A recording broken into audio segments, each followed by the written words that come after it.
Good afternoon, everyone.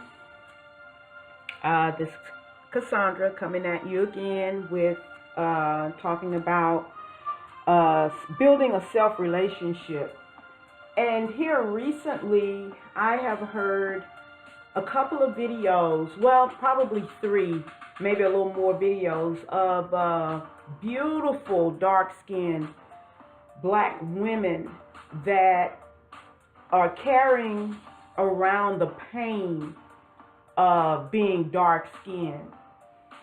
And the reason why we're carrying around the pain of being black or just dark skin, we're going to deal with dark skin mainly because I believe that they do get the brunt of the abuse and mistreatment because of them being dark. And the reason why is because we don't know our history and how we came to feel this way. A lot of black people will refer to themselves as people of color when we're not people of color. We are people who produce color. We are black essence of the universe. We have to understand that. No other people on the planet can produce black but black people. Okay? I had a family that ranged from very light to very dark with two black, well, I would say brown skinned parents. They weren't considered to me that dark. So I came from a family very dark to very light and ranged all in between. So we produce color. And so we have to stop referring to ourselves as people of color. No, we produce color. We are essence by which all color comes. Okay? We have to understand history in order to be able to understand ourselves and have a relationship with ourselves. In the Nation of Islam, as being under the leadership of Minister Louis Farrakhan, we are taught as Muslims. I know you can't probably read the title, but it says self-improvement, the basis for community development. It's a study guide for self. That's why I started doing the issues of or the series of self-relationship.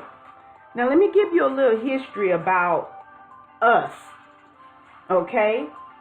And one of the things I want to say is, how did we become a slave? How do you make a slave? Black people, for the most part, except for the ones that are in the nation, and I'm not, I don't know everybody in the world, but I can say for the most part from what I'm hearing, we have never thought about how do you make a slave? How did you become a slave? You became a slave.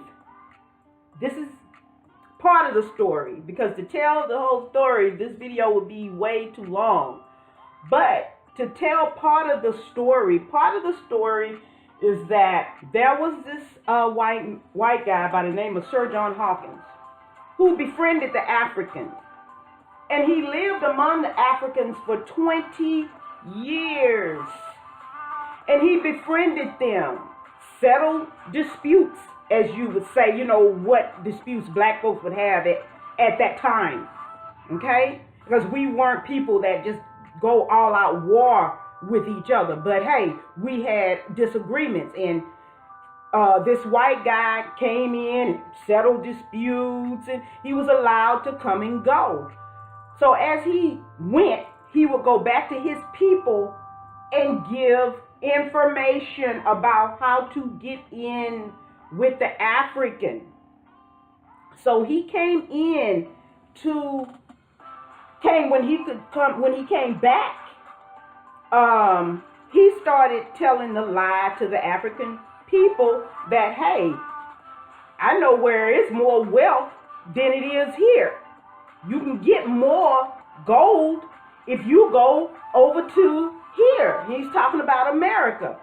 So, hey, black folks felt like they could trust him. He's never shown distrust out of the whole 20 years. So they trusted him. And he brought on that first ship brilliant minds. Okay? These are brilliant minded people. These are rulers and leaders. And they came here.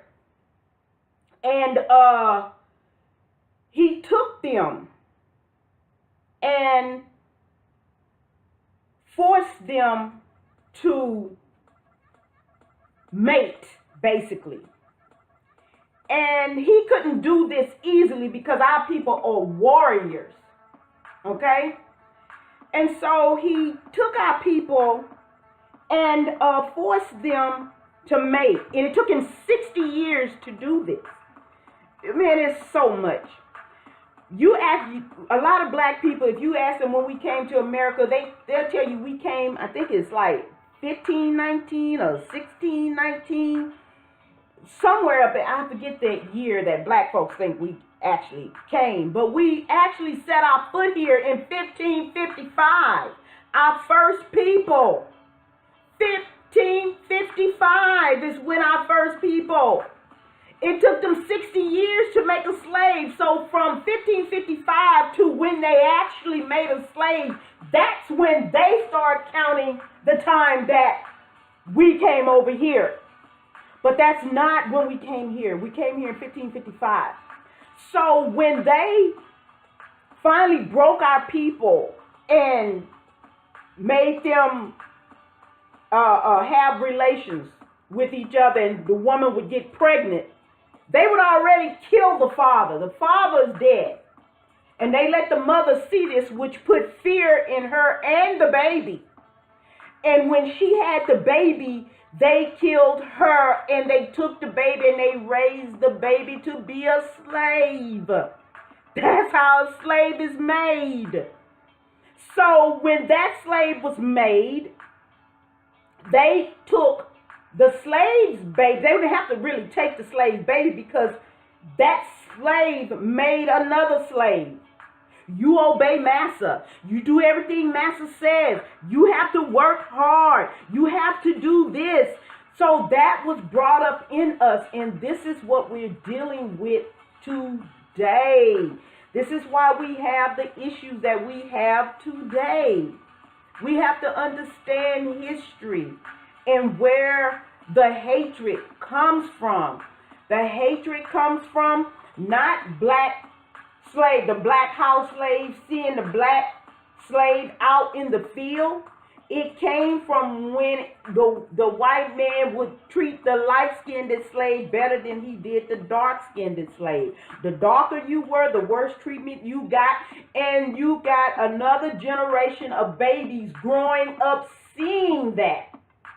So now here it is, you have this being still perpetuated to this very day of hating black skin. Look, if it wasn't for black skin, it wouldn't be brown skin. It wouldn't be yellow skin or red skin. Black produces all the other colors. Black essence is first. Black dark, pitch black dark essence is first. Then you get the Japanese, who is the brown man. Now, this is the teachings of the Most Honorable Elijah Muhammad. Then from the brown man, which took 200 years to get the brown man from the black essence. Okay? Then you got 200 years, then here come the brown man. Then Yakub took the brown man, took 200 years to get the yellow man, who is the Chinese. Okay? Then you get 200 more years, which you get the white man from the yellow man. White is the last stage. It couldn't go any further. If it went any further, they would cease to exist. Okay?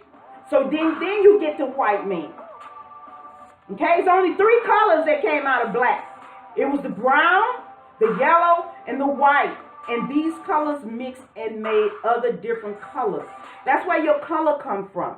So I don't want our dark-skinned sisters to feel bad about being dark. You're beautiful.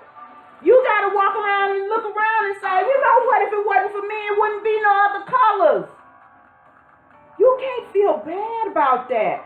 And I'm saying that because I wasn't raised in my family with color, even though we had different colors. Maybe God shielded me from that. You know, I don't know if they talked about color in my family. I never heard it.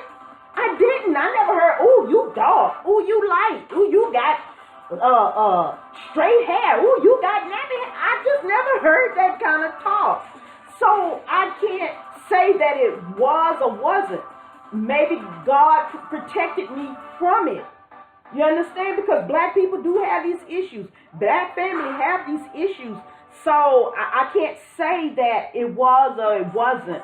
All I know is that when I looked in the mirror, I mean, even though I saw my color, I didn't see it. All I saw was my skin. Oh, do I have a pimple or what's going on? I didn't see color. I didn't see big lips or big nose or I just didn't. But you know, growing and learning and trying to understand why. I mean, I started paying attention as I got older, guys, that why black people, dark people have a problem. I honestly didn't know.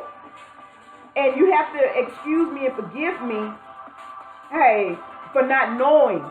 I grew up. It may have been a little slow, but I grew up. But I wanted to put this video out there so black women especially, and I know you know, dark men, dark-skinned men, you may have the same issue. Maybe not to the degree that black women have it. I don't know. But I know that I had to give you some of your history so you can go back and try to understand what happened to us. How do you make a slave? That's how you make a slave. You take the baby and you raise the baby to be a slave. You raise that baby to think how you want that baby to think and to do what you want that baby to do. And that baby will grow up and it will raise their babies the same way. So we're in a new time now, black man and woman. You can't put new information in an old vessel. You are going to have to empty yourself and make it so your vessel can become new, and so you can put in new wine, new information, so that you can grow and evolve into a new, stronger person. If you want me to go elaborate a little bit more, give you a little bit more information about dark skin and or a little bit more about history, then let me know. Drop me a comment. Please share and like the video, because it's a lot of people who need to know this. You know, hey, when I was dating, I never dated outside my race. That's not something I ever had a desire to do. I always dated black men. You know, dark, brown, light skin, real light skin. I mean, I stayed within the race, but I never had a preference. Ooh, I want me a dark skin man. Ooh, I want me a light skin. I just never had that issue, you know? And I'm not laughing at you. I'm laughing at myself because I just never looked at it like that. I'm just like, ooh, you know, he, with my limited, knowledge, ooh, he look good. Ooh, he fine. You know, that was my criterion. That's no longer only my criterion now. I mean, you know, we got to get more into that. But having a relationship with self makes you stronger. Eating properly makes you stronger. It makes you be able to think beyond what the surface, because you are deeper than that. So let me know if you want me to make another video concerning this. I would be more than happy to. And I'm going to sign off for now. And you all have a blessed and wonderful day. Peace, everyone.